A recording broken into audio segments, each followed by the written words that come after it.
97.9 WRMF. It's Michelle. I'm on the phone with Tony Lucca, currently on NBC's The Voice, representing Team Adam. What's going on? How are you? I am good. How are you? Nice and early in LA, huh? It is bright and early. Just watching the sun come up over the hills now. It's beautiful. Oh, I can imagine. I'm jealous. You know, you've been in this business a really long time. You've released over 7 albums, 5 EPs, toured with big names, NSYNC, Sarah Bareilles. How has this experience helped you prepare for The Voice? Well, yeah, fortunately for me, a lot of the terrain is somewhat familiar, everything from the lights and the stage and the camera and the press and the interviews, and, it's all familiar terrain, but it doesn't change the fact that there's some serious competition this year on the show and some truly amazing singers, and maybe it helps quell the nerves a little bit for me, but it's still got to bring the A game.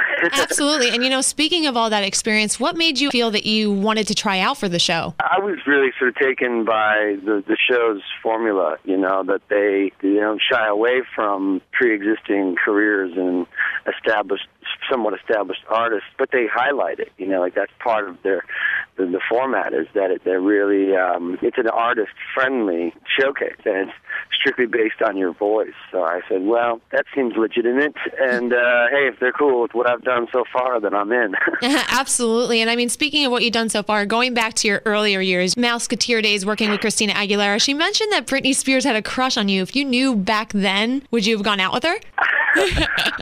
No. It's funny that looking back again in hindsight, to sort of put it in context for you. I think Britney was 11 when I met her, and I was 17. Oh, jeez. You're talking like maybe a 6th grader and a junior in high school. So that could be a little awkward.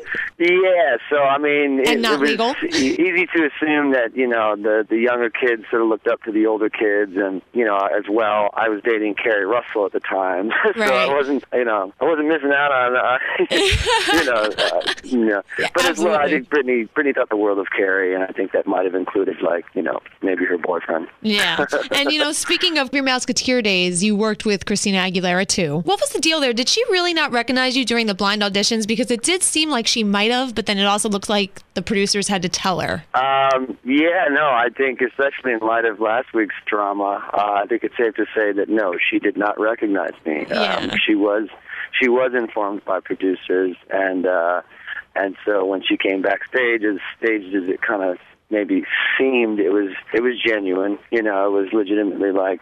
Some embarrassment there, but yeah. And you just brought up the drama that you have been surrounded by this week. How did it feel? I saw you tweeted it, so at least you had a good sense of humor about it. But how did you really feel about Christina Aguilera calling you one-dimensional last week? Well, yeah. Again, getting back to the blind audition, I would say if there's any shadow of doubt that she did or didn't recognize me, we can maybe put that to bed because, per her experience of me on the show so far, sure, I did, aside from Trouble, the blind audition, I sang Beautiful Day by U2 and then In Your Eyes by Peter Gabriel. That's consistent.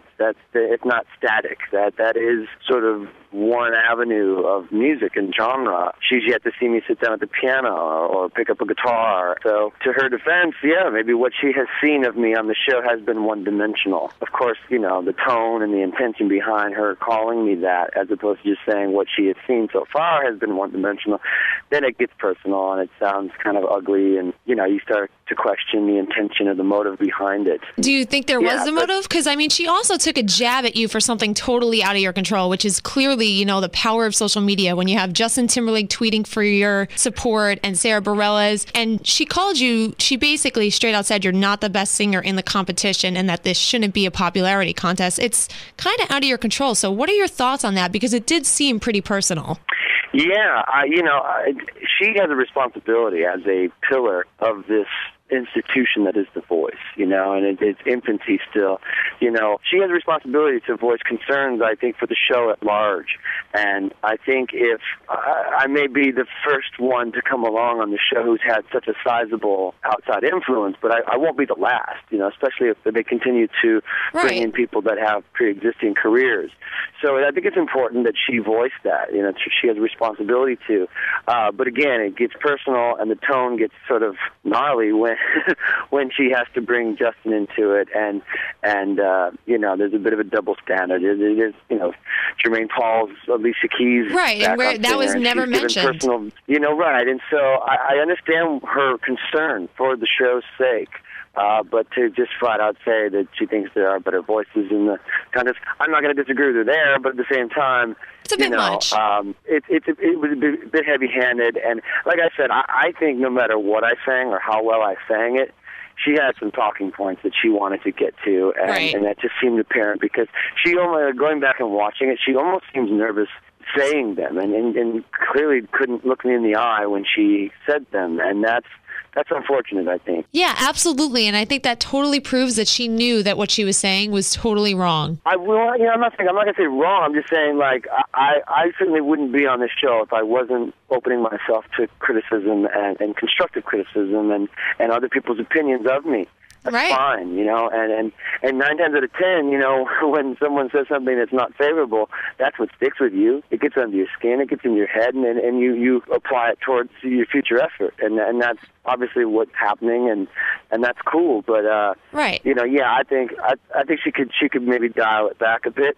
I mean, as someone who's an artist, you know, you've worked so hard to get where you are, and that being said, I'm a big supporter of you, and I want to say I did see that you tweeted that you just had an unforgettable rehearsal with Adam Levine and that you haven't been this excited about a song in a long time.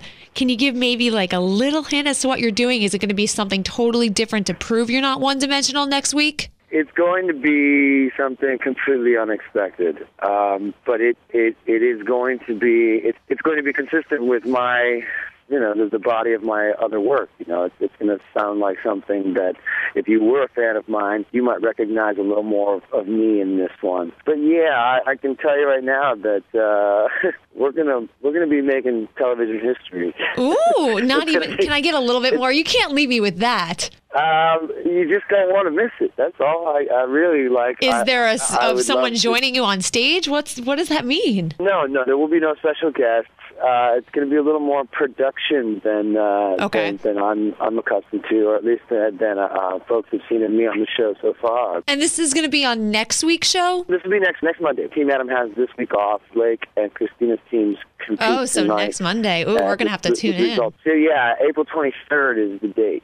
Oh, we can't wait. Speaking of, you know, Adam as your coach, how is your relationship with him? What's the communication like? Is it always on the phone, meeting in the studio? No, man, he's a man about town. You know, and he's constantly coming and going. His schedule is insane. So then how do you make it work? Most of our time, you know, fortunately or unfortunately, is on camera. You know, it really is. They try to maintain equal amount of time for all contestants with their coaches and that sort of thing. But we do email each other a lot with regards to song selections and strategy and production, and he's real responsive. You know, he gets back to me, and we'll just, you know, exchange a flurry of emails and just kind of think out loud via email. And it's real effective, man. It's real cool. It's everything I kind of hoped it would be. That's awesome. And I mean, you're already so experienced. So what's something that he's taught you? He's really motivated me to think bigger and to take stronger risks and make stronger choices and take the most of the moments that are offered you. And, you know, certainly in light of last week's sort of PR flurry, that, you know, I'm in a very unique position this week to do something truly unforgettable, and he's helped me put that together. Well, I'm rooting for you. It's NBC's The Voice. It's on every Monday and Tuesday. Tony, I just have one last question for you. I'm sure especially your fans before the show and now with the show that you've gained, I'm sure that they all want to know, what's after the show? Any tour dates planned? What's going to be next for Tony Lucca, regardless whether or not you win or lose? Another album out hopefully before the end of the year, and yes, much more touring. I'm probably sort of obviously in a holding pattern with the show now, and if I make it to top 8, I believe I end up going on tour with the show, and, you know, depending on whether or not they want to make a record with me or not. I'll be in the studio, but then, yeah, this fall I've got some dates here and there, some college dates popping up, and, yeah, I'll be out. I'm going to be going coast to coast at least once before the end of the year. Well, that's awesome. I wish you the best of luck, and I'll be watching. No pressure. Thank you so much. Take care. You too. Bye-bye.